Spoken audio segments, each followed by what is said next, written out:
Salut à tous et bienvenue dans ce nouvel épisode de Photantique. Photantique où l'on parle de photographie antique et atypique.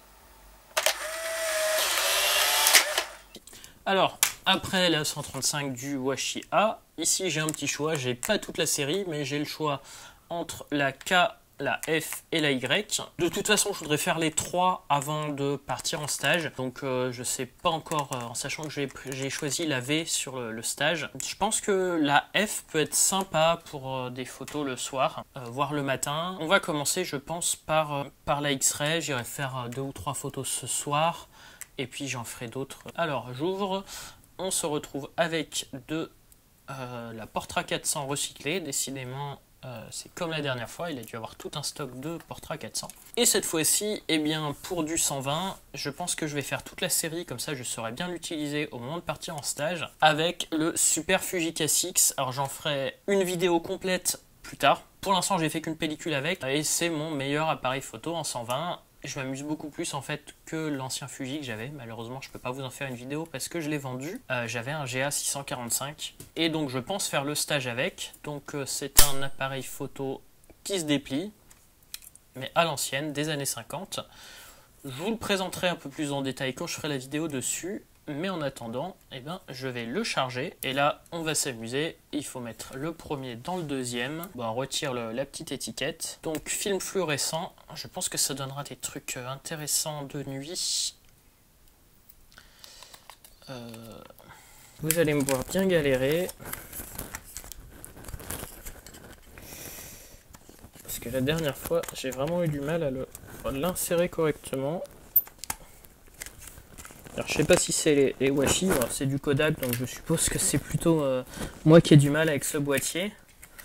Mais j'ai vraiment du mal à l'insérer correctement. Hop, ah bah c'est bon. Bon bah pour une fois, ça s'est fait beaucoup plus vite que la première fois. Quand j'ai testé ce boîtier avec de la Foma, parce que bon bah je teste une chose en même temps, hein. Le boîtier puis ensuite j'essaye les pellicules. Et donc voilà.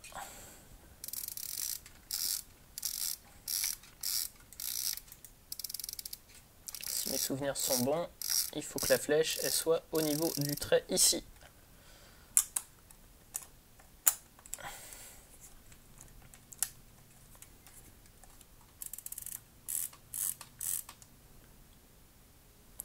Et ensuite, j'ai plus qu'à arriver jusqu'au 1.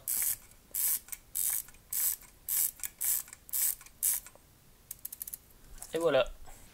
Et donc ce film fluo, ça veut dire que c'est un film qui est utilisé normalement pour les radiographies. Donc il a été découpé pour être mis en bobine. Et logiquement, eh bien, il est assez sensible. Et il est aussi sensible aux ultraviolets. Et il donne des rendus assez spéciaux. Donc on va voir ici ce qu'il donne. Je l'ai utilisé à Angoulême et chez mes parents à côté d'Orléans. J'ai fait 12 photos, le contenu de la pellicule. Tadam.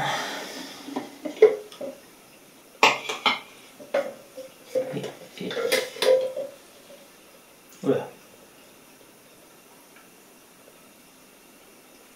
Il y a quelque chose.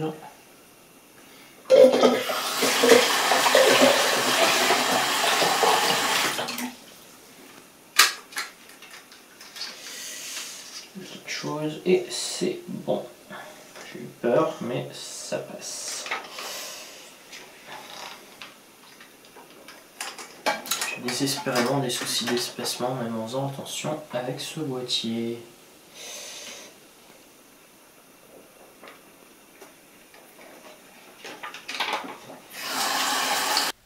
Et on va regarder tout de suite ce que ça donne. Donc ben voilà, maintenant il est sorti de la spire, il est scanné. Voilà donc le rendu final. Donc ici sur la page, vous l'aurez en direct sur les scans. Qu'est-ce que j'en pense? Je sais pas si c'est franchement ma meilleure pellicule, c'était assez amusant à utiliser. Mais j'ai eu des trucs avec lesquels j'ai eu des rendus plus originaux. Le fait qu'il n'y ait pas de couche anti-halo, ça donne un peu la même chose qu'on avait sur la le tout premier épisode de la chaîne, où j'avais utilisé de la Lucky SHD. Et là, on a un rendu un peu similaire, donc je dirais qui me plaît bien, mais au final, il y a d'autres pellicules qui font ça. Donc c'était intéressant à essayer. Mais franchement, il y a d'autres pellicules qui me plaisent plus dans la série Washi. Voilà, j'espère que ce petit épisode vous aura intéressé. Je vous donne rendez-vous très bientôt pour un nouvel épisode sur les pellicules Washi. Et sur la photo et les autres techniques antiques et atypiques. Et à bientôt.